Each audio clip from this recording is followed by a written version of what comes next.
Side खबरों के लिए सब्सक्राइब करें फ्लेम मीडिया और उसके बाद बेल आइकन को प्रेस करें ताकि सबसे पहले आपको मिले एक्सक्लूसिव खबरें।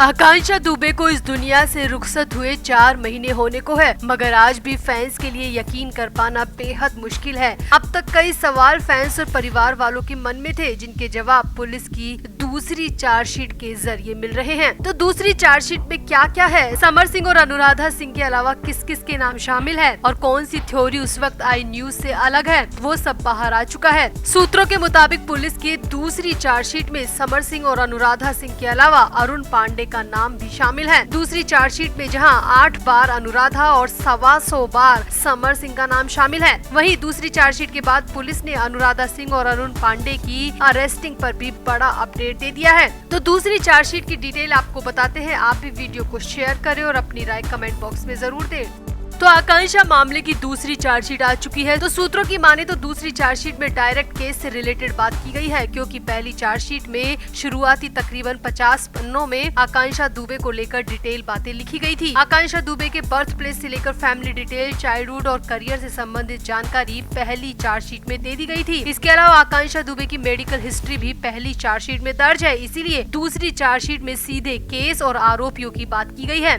तो अब आते हैं मेन मुद्दे पर। तो दूसरी चार्जशीट में 25 मार्च की तारीख से लेकर 7 जुलाई तक की डिटेल दर्ज है। 25 तारीख को आकांक्षा को लेकर जिसने जो बयान दिया था वो सब चार्जशीट में शामिल किया गया है। सूत्रों की माने तो आकांक्षा केस की दूसरी चार्जशीट में सबसे पहला बयान उसी अरुण पांडे का है, जो कि आकांक्षा को क्लब की पार्टी में लेकर गया था। अरुण पांडे के बयान के मुताबिक आकांक्षा 25 मार्च की शाम को शूटिंग करके लौटी थी और उसे मैंने फोन किया कि उसे आज का डिनर हमारे साथ करना होगा। मैं और मेरी पत्नी आकांक्षा को लेकर काफी एक्साइटेड थे और आकांक्षा भी हर बार की तरह एकदम नॉर्मल थी, हंसी मजाक कर रही थी, डांस भी कर रही थी। उससे हमने करीब 4 से 5 घंटे तक बातें की, मगर उसकी बातों से कहीं नहीं लगा कि वो परेशान है या उसे कोई परेशान कर रहा है। दूसरी चार्जशीट में दर्ज अरुण पांडे के बयान के मुताबिक क्लब की पार्टी में आकांक्षा एकदम नॉर्मल थी, उसके हाव भाव बिल्कुल भी अलग नहीं थे और उसको देखकर किसी भी तरीके से नहीं समझा जा सकता था कि उसे कोई दिक्कत है या फिर उसे कोई परेशान कर रहा है। तो सूत्रों की माने तो दूसरी चार्जशीट में अरुण पांडे का बयान सबसे पहले रखा गया है। अब इस मामले में पुलिस का कहना है कि अरुण पांडे वैसे तो शुरू से शक के दायरे में है, मगर उसके खिलाफ FIR दर्ज नहीं की गई थी, इसीलिए वो अब तक गिरफ्तारी से बचा हुआ है। मगर आकांक्षा के कपड़ों की फॉरेंसिक रिपोर्ट आने के बाद अरुण पांडे इस मामले में सस्पेक्टेड हो चुका है और हम जल्द कोर्ट से परमिशन लेने की कोशिश कर रहे हैं ताकि बिना शिकायत दर्ज के अरुण पांडे को पूछताछ के लिए बुलाया जा सके और जरूरत पड़े तो डिटेन भी किया जा सके। तो पुलिस का ये बहुत बड़ा बयान अरुण पांडे को लेकर आ रहा है। वहीं सूत्रों की माने तो दूसरी चार्जशीट में भी अनुराधा सिंह का जिक्र है। जी हाँ, अब तक इस केस से दूर भागने वाली अनुराधा सिंह का आरोप पत्र में 8 बार नाम शामिल है। वैसे हम आपको पहले भी बता चुके हैं कि पहली चार्जशीट में भी अनुराधा सिंह का नाम शामिल था और अब दूसरी चार्जशीट में भी अनुराधा सिंह का नाम 8 बार लिया गया है। पुलिस ने दूसरी चार्जशीट में बताया है कि अनुराधा सिंह को 2 बार तलब किया गया, 2 बार पुलिस उसे लेने मुंबई तक गई, मगर वो पकड़ में नहीं आई। पुलिस का कहना है कि अनुराधा सिंह पर आरोप है कि उसने आकांक्षा के मोबाइल से बहुत सारा डेटा डिलीट किया है, जो कि इस केस के लिए बहुत अहम साबित होता। इसके अलावा पुलिस ने दूसरी चार्जशीट में अनुराधा को लेकर लिखा है कि अनुराधा ने घर वालों की मर्जी के बगैर आकांक्षा का अंतिम संस्कार करवाया, वो भी बेहद जल्दबाजी में। पुलिस का चार्जशीट में कहना है कि अनुराधा से पूछताछ किया जाना बाकी है कि आखिर वो आकांक्षा की मौत के बाद इतनी जल्दबाजी में क्यों थी और आकांक्षा की फोन से क्या क्या मिटाया गया, ये सब पूछा जाना बाकी है। वहीं सूत्रों की माने तो जहां पहली चार्जशीट में समर सिंह मुख्य आरोपी है, तो वहीं दूसरी चार्जशीट में भी समर सिंह का नाम 125 बार लिया गया है। मगर हैरानी की बात यह है कि दूसरी चार्जशीट में संजय सिंह का एक बार भी जिक्र नहीं है। तो कुल मिलाकर पुलिस ने दूसरी चार्जशीट में तकरीबन हर संदिग्ध का नाम लिया है। समर सिंह को फिर से मुख्य आरोपी माना है, अनुराधा सिंह का नाम भी शामिल है, अरुण पांडे का नाम भी दर्ज है, बस संजय सिंह का नाम गायब है। वहीं पुलिस ने अपने बयान में अरुण पांडे और अनुराधा सिंह की गिरफ्तारी पर भी जल्द एक्शन लेने की बात कही है। तो पुलिस के इस दूसरे आरोप पत्र पर आपका क्या कहना है? आप भी अपनी राय कमेंट बॉक्स में जरूर दें और वीडियो को भी शेयर करें।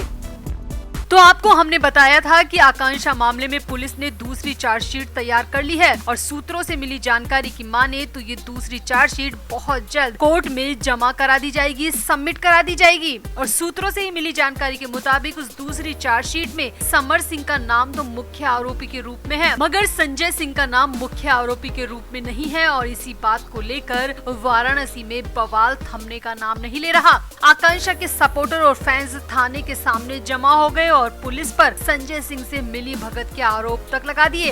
अब दूसरी चार्जशीट के ठीक 24 घंटे बाद संजय सिंह खुद सामने आया और संजय सिंह ने दूसरी चार्जशीट को लेकर काफी कुछ कह दिया।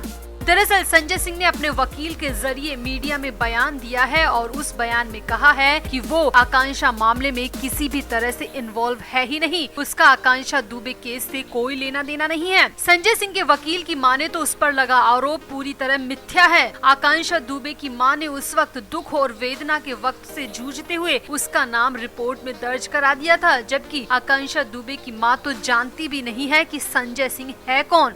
वकील ने कहा कि मुझे नहीं पता कि समर सिंह आरोपी है या नहीं, समर सिंह का हिसाब किताब देखना पुलिस और कोर्ट का काम है, मगर मैं इतना जानता हूं कि मेरा क्लाइंट संजय सिंह इस मामले से पहले भी दूर था और दूर ही रहना चाहता है, क्योंकि उसने कुछ किया ही नहीं तो बेवजह सजा क्यों भुगते। संजय सिंह के वकील ने कहा कि संजय सिंह तो खुद चाहता है कि आकांक्षा दुबे के साथ जो कुछ हुआ उसका सच सामने आना चाहिए, जिसने भी ये कृत्य किया है उसको सजा मिलनी चाहिए। संजय सिंह के वकील ने आगे कहा कि अगर मेरे क्लाइंट ने कुछ भी गलत किया होता तो क्या पुलिस उसे छोड़ती, क्या कोर्ट उसे जमानत दे देता, मगर कोर्ट ने संजय सिंह का पक्ष देखा। संजय सिंह के बेगुनाही के सबूत हमने कोर्ट को दिखाए और कोर्ट ने हमारी बातों को एग्री किया, तभी तो संजय सिंह को बेल मिली, जमानत मिली। अगर संजय सिंह किसी भी तरह से इस केस में शामिल होता तो कोर्ट संजय सिंह को किसी भी कीमत पर जमानत नहीं देती, जिस तरह से समर सिंह को नहीं दी जा रही है। संजय सिंह के वकील ने आगे कहा कि क्योंकि कोर्ट को कहीं न कहीं लग रहा है कि समर सिंह ने गलत किया है, तभी तो समर सिंह अब भी जेल में बंद है, जबकि संजय सिंह कब का जेल से बाहर आ चुका है। पुलिस ने उस वक्त प्रेशर में गिरफ्तार कर लिया, मगर कोर्ट ने संजय को जमानत देकर ये साबित कर दिया कि वो बेगुनाह है।